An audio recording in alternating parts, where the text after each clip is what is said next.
Welcome to the StartupSac Podcast, where we do interviews with Sacramento startup founders and innovators. Today I'm with Chris and Dean from Magilla Loans. Let's start off by having you two, each individually, introduce yourselves, who you are, your background, and then introduce your startup. Okay, my name is Chris Meyer. I was a local businessman, and I am the founder of Magilla Loans. And my background is I spent about 11 years, I'm an attorney from New York. Spent about 11 years in Hollywood trying to be a screenwriter. Another 11 years, 12 years owning a series of funeral homes in Northern California. And came up with the idea for Magilla Loans and brought on my friend Dean, the technical wizard of it all. And here we are. And Dean? So I'm Dean Sioukas. I'm a Sacramento native. Went to Jesuit High School and then UC Berkeley and then Columbia University. Ironically, didn't know Chris in New York, but I was there as well. Also an attorney. And moved back to Sacramento to start a long career as a real estate developer, developing subdivisions and commercial, retail, industrial developments around Sacramento. And love tech, always have. And as the other founder of Magilla, what Chris said is right. We got together and created what we created. So tell us, explain what you created. What is Magilla Loans? Maybe you could tell them the genesis. So Magilla Loans is basically kayak for loans. It's a marketplace. We are not a lender. We simply match borrowers with prospective lenders, and generally they're FDIC insured lenders. The genesis of Magilla Loans happened. I received about 14 loans in 10 years in running these businesses in Northern California. And each time I would have to do the same thing. 3 years of tax returns, 3 years of business tax returns, fill out an application on each of the bank's letterhead, wait 2 or 3 months for a term sheet to come, then compare the term sheets from the various banks. So that process took about 3 months and took an inordinate amount of time out of my business day. That was the pain point. That was the pain point, exactly. And so one day Dean's children and my children go to the same school, St. Michael's Episcopal School in Carmichael. And I said to him, hey, we got this problem. And he said, hey, no problem. I'll find it on the web.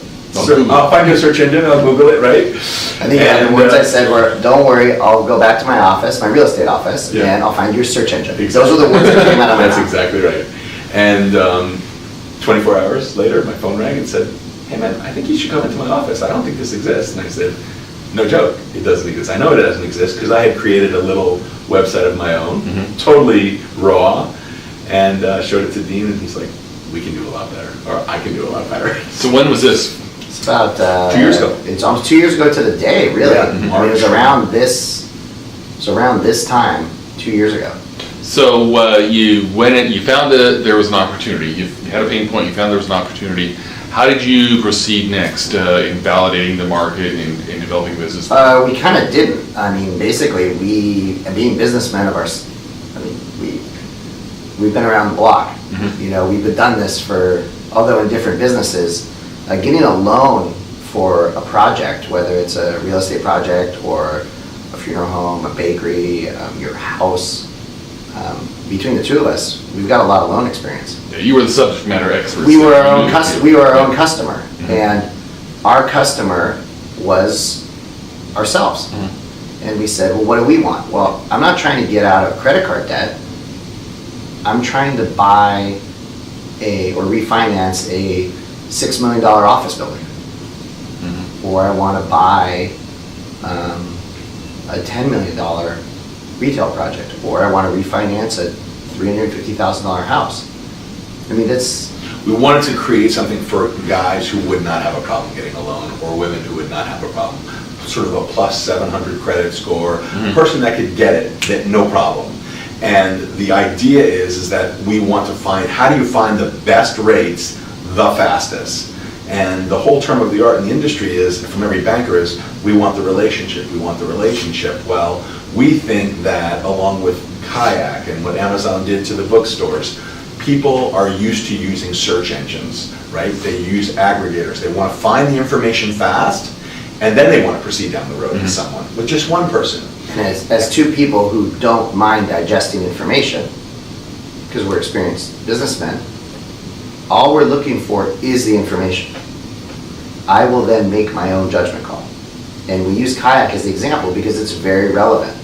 So, we've been interviewed a bunch of times, and they, in the early days, they said, well, wait a second. I heard that so-and-so real estate developer used your system. Well, what does he need your system for? He has banking relationships. They said, sir, there are 6,000 FDIC-insured bank brands in the United States. 6,000. How many banking relationships does any one person have? Yeah, A very strong borrower, a very successful woman, businessman, realistically can only have so many, a handful, single digits. Okay? And even if you have those single digits, like Chris's experience, these people jump ship now. It's not the days of the banker is at this branch until he retires. That is no longer the case. And so basically, just like Kayak, I told the interviewer, I have a relationship with United Airlines, Delta, British. How? I've been flying on airlines my entire life. So I have relationships. I have frequent flyer miles, I have emails, I get free drink coupons from Southwest. Is that a relationship? It is. I have some affinity for certain brands. But I still go to Kayak to figure out what has changed in the airline industry since the last time I bought a ticket. And as being a Sacramentan, we just got another flight from Sacramento to Newark, New Jersey. Well, I lived here my whole life. We were thrilled when JetBlue gave us a nonstop from Sacramento to JFK, right? That was revolutionary for us. We could go to the East Coast nonstop. In my mind, there's only one way to get there. No, there are now two. And similarly, in the banking world, what his experience was last month is relevant. It is, right? It's a data point. What's more relevant? Today. And if you and I are asking each other, who did you use to refinance your house? And you refinanced your house a year and a half ago. Is that a good recommendation? So it's also kind of crowdsourcing from For all that very much. data that's out there. That's exactly right. We had this conversation yesterday. Yeah, remember we said, what was the example? The crazy example we came up with. Oh my God, I can't remember. But let's say we had the very first, let's say the first dog walking business comes into Magilla. And this is a ridiculous example. Oh, right. Okay? Do we have dog walking lenders? Maybe. I don't know. Okay, we've had these things happen where we have lenders that are hyper specific, as well as lenders that are very, very big and very broad. So as ridiculous as it sounds, is there a lender that specializes in dog walking businesses? I bet, yeah. Or even if they don't specialize, they've got a history, they've done it before. That's right, and so they have that expertise. Yeah. No. And I think what's unique about Magilla also, and which we haven't really hit on, is the anonymity. The borrower who comes into the system never places his name, his social security number, his phone number. The only identifying information he would use is his email address. And that was sort of the gravamen of Magilla, because we would never put our information on the internet. That's just who we are. Certainly not a social. And we figured there's got to be other people out there like that. And so it gives the banker a snapshot of the borrower. And then the banker would give a proposal based on that snapshot. And again, if they went down the road to close the loan, it's off the site. So we have stayed clear of any regulatory ambiguity that there might be, because these banks are so heavily regulated by RESPA and Dodd-Frank and all these laws. That's why there's been such a joining from the banks. So that was a win-win for us, is when we built the first Magilla, Chris and I looked at each other in my office and we patted each other on the back and then said, I would never use this. The first version was beautiful looking, at least we thought it was. We're like, oh my God, look how we coded the first site ourselves. Oh, I was going to ask, how did that happen? Well, we did it because we did it. It was kind of a dare to ourselves. When we couldn't find it, I was floored. It's never happened to me before. Usually when you search for something online, whether it's the camera that's in front of us or a microphone or a service, like, can I get food delivery service from this certain, okay, there's food delivery service places. You'll find something close. If not exactly what you want, it's close enough. Like, I hoped it was free, but I have to pay a little service. Or usually I've never gotten nothing. Usually it's the reverse problem. You get too much and it's Right. start filtering it down. So we started looking at some of the sites that were out there, and it was quick to dispense with them because, okay, this is for payday loans. This is for getting out of credit card debt. This is for residential, but I've got to put in way too much information. And so we built a site that we wouldn't use. That was Gen 1, Gen 10.01. And then we went back to the drawing board and we stayed there and we'd work after hours and at night and watch YouTube videos on how to code. And we basically were kind of seeing, while we're looking for a coder, how far can we push this thing? We're not going to sit around and wait. So we just kept going. Yeah, just to be 100% honest, that was Dean. Dean has that kind of mind, and he always figures that I might not know the answer right now, I'm going to go find it, and he taught himself really how to code, which is fascinating. Yes, I was there. I was looking over his shoulder saying, You were "Can there. do this? You were there. Can you do that? Can you do that?" And what do you mean you can't do that? Kind of egging him on a little bit, and I think that was part of the genesis, and really, he would go home at night, 9, 10, 11 o'clock, and he would just stay awake sometimes straight through the night because he has that kind of brain that I have to get this done because Chris is going to expect something in the morning, so Yeah, and it to was his kind of, credit. like, he would say, I don't understand why we can't do past this. Well, I mean, now Why can't you move that header item here? we didn't know what we were saying. But yeah, I mean, back then, now we know passing parameters and all that, but we were like, I have no idea how to do that. Yeah. And then we went to a friend of ours at some point about a year and a half ago, and we said, A Sacramento business guy who started Blue Networks, Jeff Gray. Great guy. We went to Jeff Gray and we said, Jeff, you're one of the few guys in Sacramento that we know that does tech, although it's a totally different type of tech. And we cracked open the laptop and we said, this is what we've done. Can you help us find a coder? Yeah. And he goes, why are you looking for a coder? And we said, because we have to make this function. We have to make this good. And he goes, you're there. Yeah, I mean, that was a real amazing And then we had moment. a lesson about the skateboard. Yeah. He's like, you did it. I mean, you got an MVP. He's like, you already did it. Right. He's like, you don't realize it, but it took me X amount of years to get. He's like, good on you guys. I mean, this is amazing. You're at MVP. So that was our first level of confidence. I mean, he was really a great friend to kind of take the time because he was about launching another product, and he said, gosh, you guys you're doing it, So you built your MVP yourself. Is it still in that phase, or has it evolved more? Or? It's evolved more. Although there's a lot of elements, like any MVP. I mean, there's you can see the DNA of the first site That's in a good way there. to describe it. Yeah. And to some of your listeners, these guys who are watching this video probably know exactly what MVP is. Oh yeah. Yeah. We are businessmen. Yeah. We had no idea. When he said MVP, he got the whiteboard up and he gave us a little lesson in tech. Okay. Yeah. So you have to just grow from your strengths. Our strengths were decades. Being a borrower. Decades of being borrowers.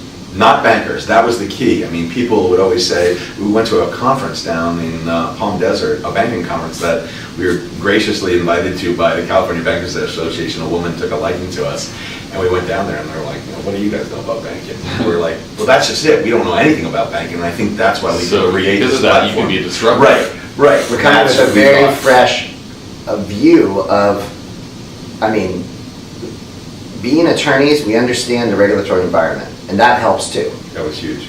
So being businessmen, having been borrowers, and having been both attorneys, we could peer around some of the corners and say, okay, how can this function in a very, very efficient manner and avoid as much friction as possible from the first econ class I ever took. We're trying to make a frictionless system, and that was the goal.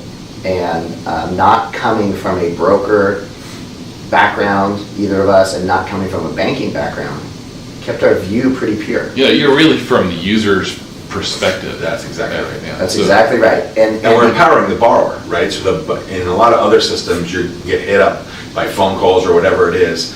Nothing happens in our system. The borrower has to affirmatively choose, and then the conversation begins. So that's another unique part about our Which system. is against all, we've never been bankers, we've never been coders, we've never done any of this before. Because of that, we weren't predisposed about monetizing it. We didn't have, if we were brokers, we would have had the broker mentality, because that's where we would have come from. So we said, as soon as the loan comes in the system, we need our broker fee. Or if we were coming from tech companies that we had done before, we would have said, no. We're going to sell the information as soon as we get it. So what is the pricing model on it? It's subscriptions to the banks. Okay. It's free for the borrowers. Okay. It just always will be. I mean, that's just the way it should be. The borrowers come in, they use the system just like Kayak, as they use it, or some people liken it to Match.com. That's the one that came to my mind. Yeah. Because we didn't build it with a dating site mentality.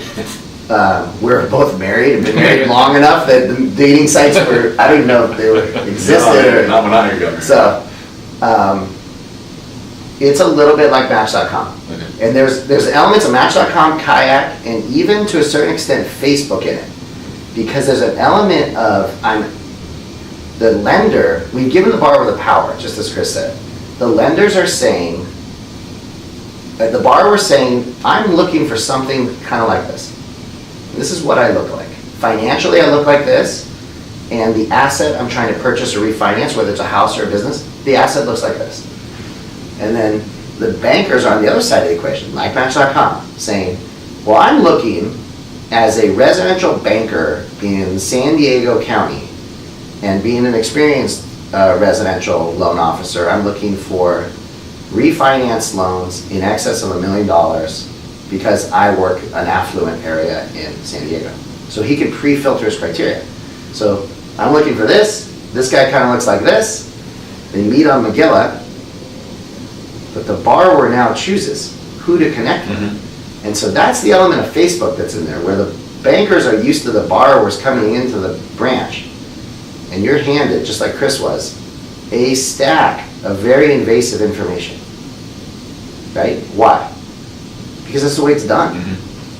They have the money. You know, the golden rule, the guy with the gold. This kind of puts the power back on the consumer then. Yeah, because our point is, It's huge. and again, we didn't build this to be consumer rights advocates. I mean, that really wasn't, we'd be lying if we said, we sat in the office and said, let's save the consumer. You know, that wasn't really the point. But it has turned into a consumer rights advocacy tool, because what we're saying is the borrowers want to know from the banks, what's your inventory look like?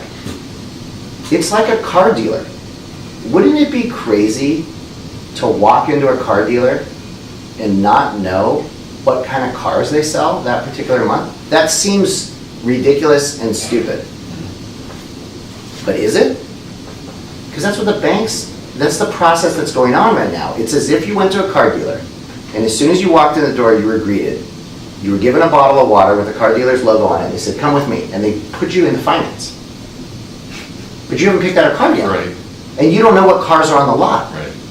Now that seems crazy to all your viewers, because they're used to seeing, well, heck, I can go to cars.com, car gurus, car this, car that, and I can find out how many white Audi A4s are on the lot at that dealer versus that dealer. Which one do you want to go to? The one with most. The one with more. Right.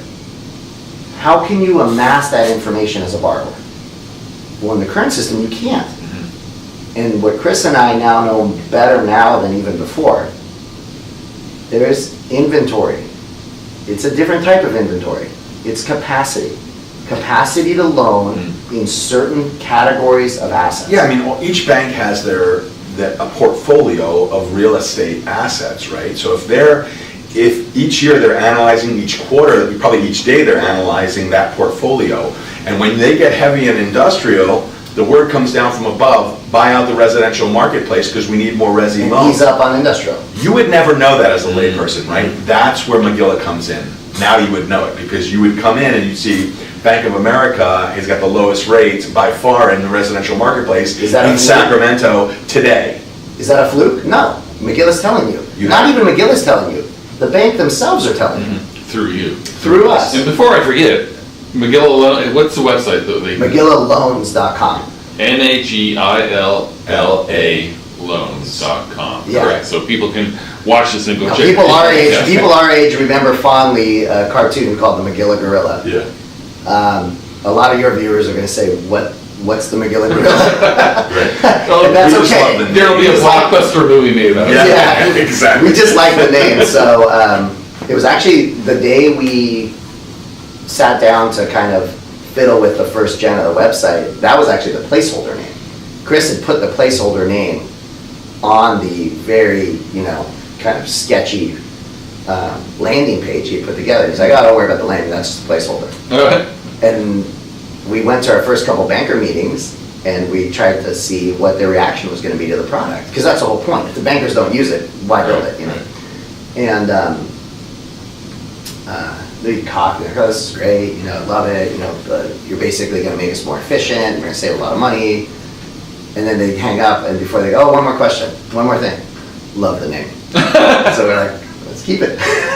So we kept it. All right. So what stage are you guys at now? You've obviously got a product out there that's being used. So you've got a customer base, generating revenue. Are you looking for funding? What are your growth projections, or what stage of growth are you at? Yeah, I mean, we're obviously looking for funding. We're currently, while we're a national site, we're concentrating in California, and we're in a sort of a preliminary Series A funding round, looking for between $5 and $20 million. So the idea is to blow it out nationally, and obviously there's a lot of risks to that, and most of it would be in marketing dollars, but certainly we have to expand, hire coders, hire bankers, that kind of thing. So what's some of the traction points you could give the VCs that you're pitching for that 5 to 20 that you could brag about here, as far as traction, user base, Sure. MRR, ARR? Well, in a year and a half, loosely, it's about a year and a half. Yeah, I mean, since we've launched the site, I would say a year and a half. Year and a half. We created it. So in a year and a half, we are just shy of $2 billion in loans coming through the system. Mm-hmm. So we're very proud of that. With us two and internal funding, no outside funding sources, we've been able to create something that's built that amount of traction in that short of a period of time. So we're just shy of $2 billion in loans. Our average loan size is $1 million, which we're also very proud of. Now, that is a function of the fact that the genesis of the site was borrowers and commercial real estate borrowers and qualified residential borrowers who maybe have banking relationships, maybe can walk into a bank and get a loan, but we think you should take a look around. But that's your target, is the commercial real estate, or your primary target? It started out as a commercial only product. We didn't even have residential because we built it for what we wanted at the time. Mm-hmm. It was quickly expanded to residential because most business owners own a house. And so it was a natural thing to just add home as a category. So average loan size is $1 million. At this point in the game, it's half residential, half commercial. Mm-hmm. That's just nature. We're not skewing it one way or the other. That's just the way it is. Over 120 bank brands. We have over 120 bank brands in the system. And a lot of those bank brands are national. Some of them are good community banks, good scale community banks. Some credit unions. And then some very niche lenders, which I find fascinating. These niche lenders that are FDIC insured, where while they may do this and may do that, and they're not really a deposit-based bank, but they specialize in a certain type of loan, farm equipment. Or we have another lender that specializes in staffing company loans. They know how to underwrite a staffing company. Just like you said, the experience, they have the experience. And that experience it's a community there is a community aspect to Magilla where the more loans the system sees, sort of in its back end, and the more lenders that we find and we grow our network of lenders, the more powerful it becomes. The network effect, basically. Yeah. Network effect, exactly. So it's got to be a huge market for the lending institutions out there for you. It's massive. Yeah. Yeah, it's massive. It's a massive. Well, I think the VCs have got to like hearing that. Yeah, I think so. It's massive. That's how they think. Better than anyone. It's massive. So so we have a system that works. Okay. It works. It's never not worked. Even the prototype, I'm proud to say, worked. It didn't crash. Nothing happened to it. I think the one that Chris and I built, I think it saw about $500 to $600 million of loans come through the one that we built, which is kind of cool. So what are some of the next steps? I mean, you say you're out looking for a Series A, so that's what's probably occupying a lot of your time. Product-wise, though, evolution, upgrades, what kind of things are next? Upgrades are constant. We have upgrades going on at the office right now. We're expanding the ability for lenders to cooperate and co-fund loans. Like a syndication. Lenders do that anyway. And again, just like Magilla is giving a borrower access to lenders that they otherwise wouldn't exist, and lenders access to borrowers that wouldn't exist. Think of the San Diego Community Bank today. If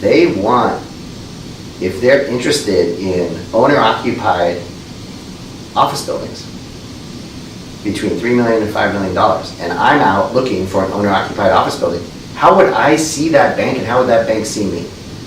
They're licensed to do loans in the entirety of California. That's the way the licensing works. They're stifled by their geography. Sure. And we break that in a good way, not in a bad way. And so we're going to do that so that bank, if it has a smaller bank, they have legal lending limits that maybe are $5 million. And two smaller banks oftentimes syndicate with each other to do one loan. Collaboration. So, I forgot to ask earlier, where are you guys located here in the area? Are you in Roseville or you have staff, you have offices? We have an office at Howe and Farrows. Oh, okay, close. Yeah. We're real close. Okay. Yeah, pretty close. We're about 10 staff. Okay, and any kind of growth projections as far as staffing? Yeah, hiring. Okay, a lot. so I encourage you to, we have a job board on StartupSac. If you've got particular people, your job postings you're looking at hiring, go on there or send it over to me and I'll put it on there. Oh, that'd be great. Yeah, I mean, we didn't touch on this, but I'm a Sacramento native. Chris is essentially a Sacramento native. He's been here long enough where, think of him as a Sacramento native. We're trying to keep it local. I mean, we are doing our best to patronize, local coding houses, local marketing people. Our office is here. Of course, we're working very closely with banks in this area. So we're doing our best. Like Chris said, it's a national platform. We've done loans. I believe we've done loans in all 50 states. I would say we've done them. We've matched them. Right. We've connected them, which is great. I mean, that's... So speaking of the Sacramento area, I often ask in these interviews, what are some of the pros and cons that you've come across in developing your startup here? Some of the key strengths that that you've seen, and also some of the things that you think we need here in the region. And I know the need is always going to be more VC money, but yeah, I think that. I mean, but again, I think the world is becoming so much more smaller that I think you can get that. I think it's trying to say, for us, we were encouraged to go down to San Jose and move there, and we really wanted to stay close to our roots and where we're comfortable. We have families here. I think a lot of it is I think students tend to think San Jose right away. So I think there's a little bit of a brain drain. I think you have to work a little harder to find qualified people, but I think that's changing. I think San Jose has blown up so much that people are starting to come to Sacramento. I think Kevin Nagle is bringing some more VC money here. Certainly Impact. I think the money will help. I think the tax environment would be a little bit better if we could do something there. to encourage it, but specifically in Sacramento, I think, Barry Broom's doing a pretty good job bringing people back and introducing that. Yeah, I think that pretty much sums it up. I mean, I think there's a lot more going on here. It's a little harder to find, and Well, that's what I'm all about. That's what trying to you're make that about. easier to find. Yeah, because we didn't know you existed a year and a half ago. We were new to the industry. I barely existed a year ago. Okay, well, there you have it. So a lot of things are happening, and if you're starting something new, or you're trying to expand something, or you're from a different area and want to move a small startup to Sacramento for whatever reasons, I think a year and a half ago, it was a little more murky. You didn't know where to go. Right. And I think people like yourselves are Yeah, you can feel it. they're kind of organizing. We're organizing ourselves as a community a little bit better. Yeah. Like, okay, this is where you find the coders, and this is where you might find good marketing teams that understand the nature of a startup, which is different than an existing business. There's Sure. a different needs. This is where you can go to explore some VC options, and this is where you can go after work and meet other startup people. Other founders. Yeah, other founders or other innovators. I think this kind of stuff, I don't know this for a fact, but I assume in the Silicon Valley, this stuff is happening in those environments and just at the Starbucks. Yeah. It's probably just like around. Yeah. It's a little harder It's here. more pervasive there for sure. And Yeah. that's one of our goals here, and not just me and StartupSac, but a lot of the other organizations that people are trying to bring that mentality, culture to a degree here without losing our own unique strengths of the collaboration and the community that we have here in Sacramento. And we also, we like to practice what we preach. And here I am telling you that I can connect borrowers in Northern California with community banks in Southern California because we're not a geography-based system. Okay, if that's true, then why should it matter where these two guys are? It shouldn't, right? You're telling me that we don't have experienced coders in Sacramento? I don't believe that. We do. They're here. We do. And I don't believe that you have to, a good PR person, the only good PR people, that's what people say all the time. If you really want good PR, you gotta go over there. I don't believe that. It doesn't mean that everyone we work with is in Sacramento, of course. Sure.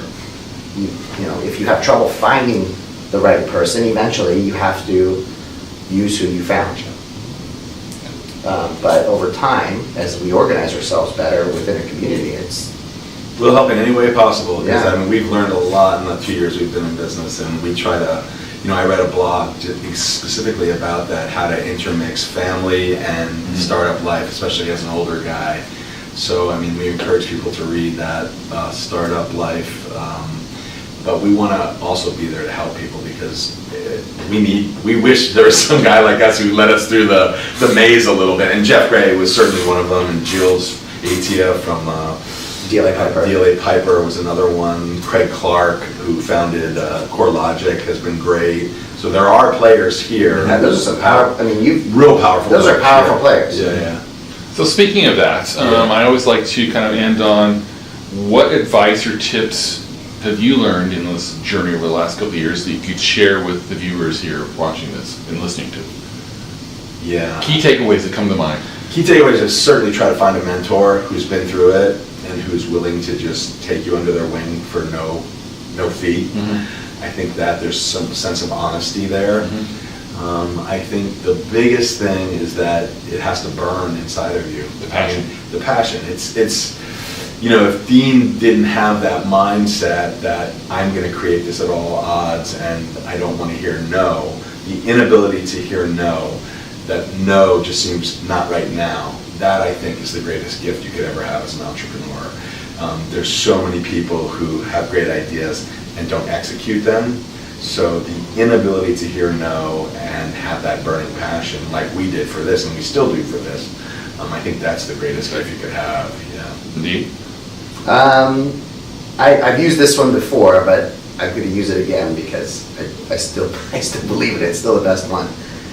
Is a corollary to what Chris just said is even if you maybe don't have that, I can't take no for an answer, or I'm a 100% person, meaning I can't stop at 99. I just can't. You're all in. I'm all in, and I like to finish the project. That's what I mean. Like if I'm starting something, even if something as mundane as cleaning the garage, and if you ask my family, when it's done, right? It's just finished, and not everyone's like that. And I think that you shouldn't be afraid to try, because Chris and I didn't know any better. We just didn't. Yeah. And having that naivete wasn't necessarily so bad. If we knew that we were building what we now know is a two-sided marketplace with the most extremely competitive Google AdWords keyword set, with a coding that was like way beyond anything we could do. I mean, if you knew all that going in, you'd psych yourself out, right? And I would just tell your listeners that if you don't understand how to do SEM marketing, Google it. Learn it. You will end up having an SEM company help you. It's true. I believe that bumbling your way through something is the only way to learn. And failure is good. Our society teaches us failure is not good. Failure is the greatest thing. I teach my kids that all the time. Because if you're failing, you're trying something, right? You're trying something new. And I love failure because you're trying. What are you going to do? Sit in your office and work the rest of your life? Well, that's a big component of startup life is fail fast, fail often. That's it. And Chris and I were saying in the beginning that when we did our first Google AdWords campaign, we had gotten a free coupon. You know, they always get you with a free coupon or something. And we kind of looked at each other and said, well, look, if we hired an agency, the agency is going to take, there's a markup, right? Whatever the markup is. So as businessmen, we're like, well, we could pay the markup and have it done right, but how about while we're looking to figure out which agency it is, we're just going to do it. You learn. We're just going to do it, because we at least have that markup implicitly as the failure. You can't do worse than the markup. The failure quotient. The failure quotient. And then when we finally met with these and interviewed, and they were interviewing us, and we're seeing where the good fit is, what happens? Well, you can talk intelligently. Yeah. You don't know as much as they know. But at least you know the questions. You know the questions to ask. That's a great line. Or you know the lingo. I mean, I'll never forget when I went to business school, and law school or any school is really the same way. I remember I went to business school and I was young and I hadn't worked. I mean, I was fresh, and out of Berkeley. And I walked in that classroom and people were throwing acronyms around, intentionally, I think, because it's first day school. Buzzwords. Yeah. And my dad called me at home.'s like, hey, how'd it go? He's excited to hear, his son's in New York now, what's going on. I told him, I said, I think this was a mistake. Like, I went way over my head. I didn't understand half of what was coming out of these guys' mouths. I mean, I don't even know what the class was about. I was just like way out of my league. Well, once you strip away the acronyms, and the purposely vague discussion terms, and people are throwing around shorthand language and stuff. Once after a week or two, once I got kind of the lingo down, I felt way more comfortable. It's just a bunch of math. I mean, everything is math and spreadsheets, and it's once you distill it down, if you don't try to code, how are you going to talk to your back-end coder about what's going on? It's just this black box. Yeah. I think that the greatest story, and I'll leave you with, is that when we were early on, we talked to an investor early on, and he said, "Can I see your deck?" And Dean and I looked at each other like, it's made of maple and it's in the backyard, so there's hope for everyone. So that's how naive we were. Start a pitch deck. Yeah, exactly. Yeah, because it was a deck. If they had said pitch deck, I would have, if it was a short converted deck.